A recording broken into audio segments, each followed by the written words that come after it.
दोस्तों अब इस वक्त हम बैठे हैं तकरीबन 17वीं सदी में बनी हुई एक बहुत प्राचीन मस्जिद है और बहुत खूबसूरती से बनाई गई है, एक वास्तुकला का नमूना है। इस वक्त मैं मुखातिब हो रहा हूँ यहाँ के इमाम साहब से, जो हमको इसके बारे में बताएंगे, इसके इतिहास के बारे में बताएंगे। तो अब मैं इनसे बात करता हूँ। इमाम साहब, आपका नाम बताएंगे, इसमें शरीफ क्या है?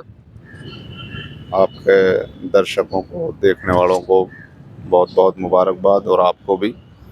मेरा नाम मौलाना शकील अहमद इमाम, शाही मस्जिद कुद्स-ए-पाक।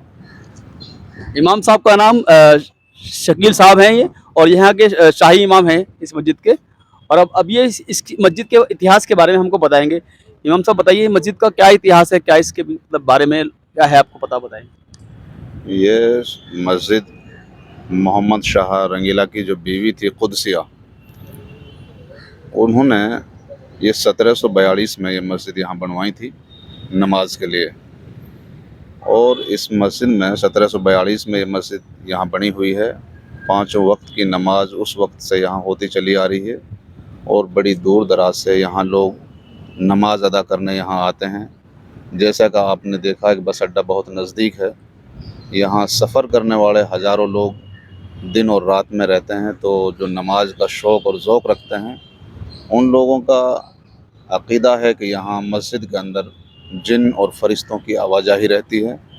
जैसा कि वो मानते हैं कि यहाँ अपनी दुआएं मांगते हैं और वो कबूल होती हैं, लोगों की जो इच्छा है वो कबूल होती हैं। तो लोग बड़े दूर से यहाँ पानी भी पीने आते हैं। यहाँ जैसा आपने सफ़र करते हुए देखा, लोग दूर दराज, पानी नहीं है, हर धर्म के लोग यहाँ पर आते हैं।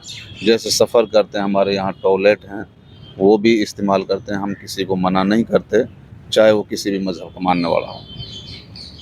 तो अभी हम आपसे जानना चाहेंगे कि इसका कुछ इतिहास हो, ये कब बनी या किस तरह से कोई इतिहास है, तो आप हमें बताएंगे। ये मस्जिद 1742 में, मैंने आपको अभी बताया है कि 1742 में ये बनी हुई है। 6 साल में ये बन के तैयार हुई है। जी। यहाँ मस्जिद में ये सुरंग भी है जो ये लाल किला जाती है, और ये मुग़ल शासन का सबसे पुराना बाग है, जहाँ के लोग, कुद्सिया बेगम यहाँ बीच बीच में रहने आया करती थी।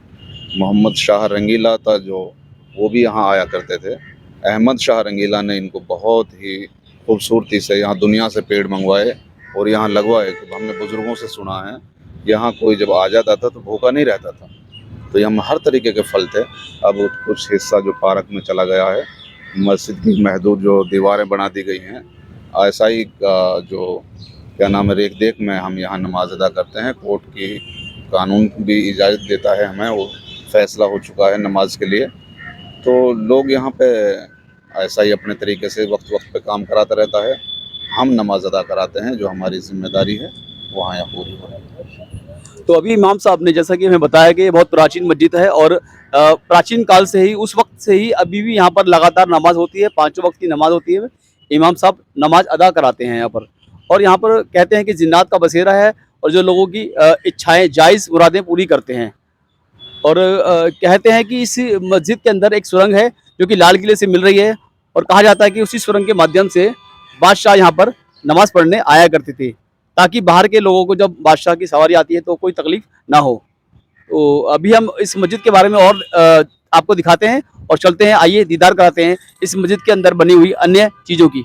ये हम साहब हमें बता रहे हैं कि इसी मस्जिद के अंदर एक काफ़ी प्राचीन सुरंग है, जो कि सुरंग लाल किले से मिलती है, और किसी वक्त में मोहम्मद शाह रंगीला या इसी सुरंग के माध्यम से इस मस्जिद में नमाज पढ़ने आया करते थे। तो आइए दीदार कराते हैं आपको उस सुरंग का और उसके बारे में जानकारी देते हैं। तो बताइए इमाम साहब, ये सुरंग, ये सुरंग जो, ये अंदर से रास्ता है इसका, जी। ऊपर से जाएगा। अच्छा। तो ऐसा है, लोग जैसे नमाज पढ़ते होंगे तो बादशाह उस वक़्त जैसे आता है तो आवाम को भी तकलीफ़ ना हो, बादशाह को भी कोई दिक्कत ना हो, तो सुरंग से आना जाना था यहाँ उनका। तो बहरहाल जब 1857 में जो यहाँ गदर हुआ, उसमें ये मस्जिद में मीनारें भी थी, वो उसमें डैमेज हो गया, काफ़ी हिस्सा चला गया है। बहुत खूबसूरत अपने वक्त में ये मस्जिद रही होगी, और आज भी क्या नाम है, बहुत खूबसूरत है। और आज हम इसकी मरम्मत भी नहीं करा सकते जिस हिसाब से इसको बनाया हुआ था उस वक़्त। और हमारी आने वाली नस्लों के लिए ये क्या नाम है कि यादगार है, और हम बड़ी खुशी होती है हर जब ऐसी पुरानी चीज़ को देखते हैं। तो पुराने वक्त के जो मंदिर भी हैं, गुरुद्वारे भी हैं, चर्च भी हैं, मसाजिद भी हैं, तो इनको हमें संभाल के रखना चाहिए, क्योंकि हमारी आने वाली नस्ल ताकि हमें याद करे। इमाम साहब के अनुसार यह काफ़ी खूबसूरत मस्जिद है और हम भी देख पा रहे हैं कि इसमें तकरीबन 3 गुंबद इस मस्जिद के अंदर हैं अभी। और ये लाहौरी ईंटों से इसको बनाया गया है। ये जो आप मेरे पीछे जगह देख रहे हैं जो है, ये लाहौरी ईंटें हैं उस वक्त की, जब जो है बादशाह रंगीला हुआ करते थे। और इस ऊपर एक अंदर से सुरंग है जिसको बंद कर दिया गया है सुरक्षा कारणों से। आर्कियोलॉजिकल सर्वे ऑफ इंडिया ने इसको बंद कर दिया गया है, लेकिन पहले ये खुला करती थी और यहीं से बादशाह आया जाया करते थे। बताइए कि इस मस्जिद के थोड़ा अंदर जो कारीगरी की गई है वो किस तरह से की गई है? मस्जिद ये है लाहौरी ईंटों से बनाई गई, जो पहले बहुत छोटी ईंट हुआ करती थी। इस मसाला जो कंकर होते हैं सफ़ेद, वो कंकर उबाल कर उनको गर्म किया जाता था और चूना मिलाया जाता था, उसके अंदर सण मिलाया जाता था, गुड़ मिलाया जाता था, बेल पत्थर मिलाया जाता था, उड़द की दाल होती थी। बहुत सारे मसालों से वो तैयार करके वो लचीला बनकर तब ये जाके चिनाई होती थी। अब जिस तरह से इमाम साहब बता रहे हैं कि ये इतने सारे मिश्रण को मिलाकर इस मस्जिद को और बनाया गया है, और अब तो पॉसिबल ही नहीं है, अभी तक ये खड़ी है इमारत किस प्रकार से खड़ी है वो उस वक्त की बेहतरीन कारीगर का एक बेहतरीन नमूना पेश करते हैं। अब आपको दिखाते हैं हम उसकी मस्जिद के ऊपर छत जो बनी हुई है। इमाम साहब इसके बारे में बताएं, गुम्बद के बारे में बताएं। ये बीच का गुम्बद है जी, और बहुत ही बेहतरीन नक्काशी है। और आज अगर हम ये देखें तो ये इमारत, हम ये जो मस्जिद है, जो फूल पत्तियाँ हैं, इनके हाथ किस तरीके से उन्होंने बनाए होंगे, बड़े सोचने पर ये मजबूर करती है कि आज हम इसकी हिफाजत भी नहीं कर सकते, मरम्मत नहीं करा सकते। तो ऐसी इतनी हमारा मुल्क जो है आर्कियोलॉजिकल की, हमारे मुल्क में सबसे ज़्यादा इमारतें मिलती हैं। जी, जी, जो कि हमारे लिए ये निशानी है। आने वाले वक्त को हम ये बता सकें, इनको बचा सकें, सबका ध्यान होना चाहिए। हुकूमत को आपके ज़रिए से मैं कहना चाहता हूँ, और उन चीज़ों को उसी तरीके से संभाल कर रखना चाहिए, हमारी जिम्मेदारी है। जी, जी। तो इनसे मैं जो है इत्तेफाक रखता हूँ पूरी तरह से। इमाम साहब से सही कह रहे हैं कि हमको इन चीज़ों को संभाल के रखना चाहिए, विरासतों को, क्योंकि आने वाली नस्लों को हम इसको दिखा सकें। ये अभी आर्कियोलॉजिकल ने ये अपना काम कराया है। इसके ऊपर जो बेसिकली मसाला है, जो उस वक़्त जब ये मस्जिद बनी थी, वो ही सेम है जब ये बनी थी। वही से हाँ, वो मसाला है, वो ही मसाला उसी वक्त का।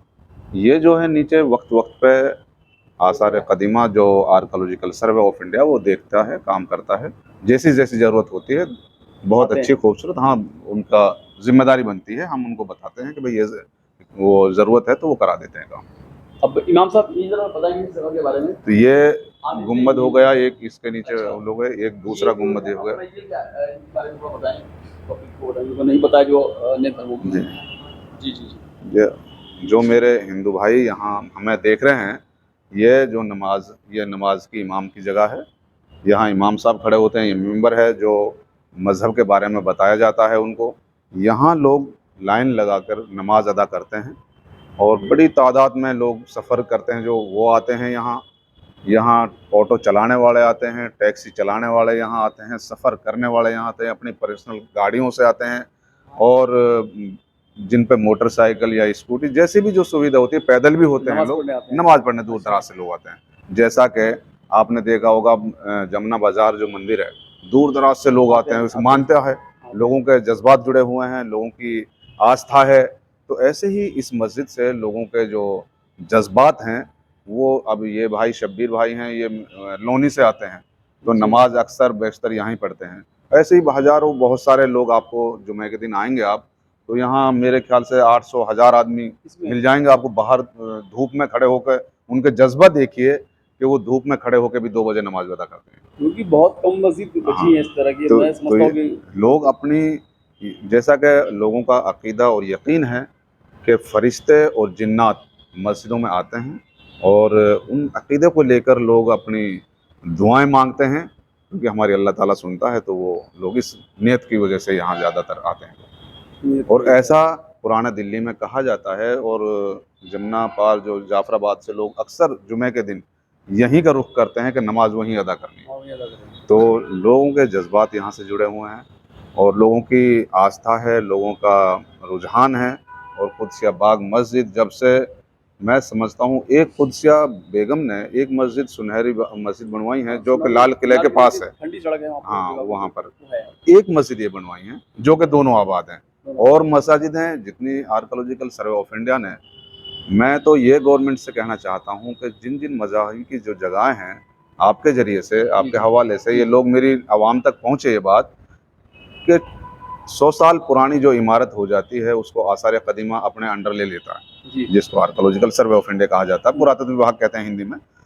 तो मेरा मानना ये है, और मैंने ये नहीं देखा, जैसा कि आप मेरी बात से शायद इत्तेफाक ना रखें, पुराने मंदिरों में भी इबादत वो पूजा पाठ होती है, ठीक है। ऐसे ही गुरुद्वारों में भी 100 साल पुराने मिल जाते हैं, उनमें भी होती है, और चर्च हैं उनमें भी मिल जाएगी। लेकिन मस्जिदों में पाबंदी आए दिन उन्होंने कर रखी है, जो कि नहीं होनी चाहिए। ये दोहरा रवैया हमें महसूस होता है, जो कि इसी मस्जिद हैं, मैं पूरे मुल्क, मेरी नज़र में नहीं है कोई आसार कदीमा में बंद कर रखा होगा, मुझे नहीं है। कुछ मस्जिद ऐसी मैंने देखा जैसे कि अपना ये कोटला फिरोज शाह है जी कोटला फिरोज शाह में मैं नीचे गया, ग्राउंड नीचे यहाँ सिर वो करते हैं जी इधर जिन्नात कहते हैं जी वहाँ पर लोगों ने क्या करा कि लोगों ने बहुत सारी धूप बत्ती वगैरह आग जला के उसको इमारत को नुकसान पहुंच रहा है, वो जी कमजोर हो रही है। आप अगर अंदर जाएंगे यहाँ पर वो चढ़ाते हैं उस लोग। चीज़ से मैं जनाब इत्तेफाक नहीं रखता हूँ कि अगरबत्ती से क्या नाम है, इमारत इतनी प्राचीन है मैं उसको नुकसान हो रहा है। नहीं, मैं आपकी जो बात है जो एक खुशबू की होती है, हमारे यहाँ तो खैर ये चीज़ नहीं होती कि हम अगरबत्ती जलाएं या रोशनी के लिए कोई दिया जला, तो उससे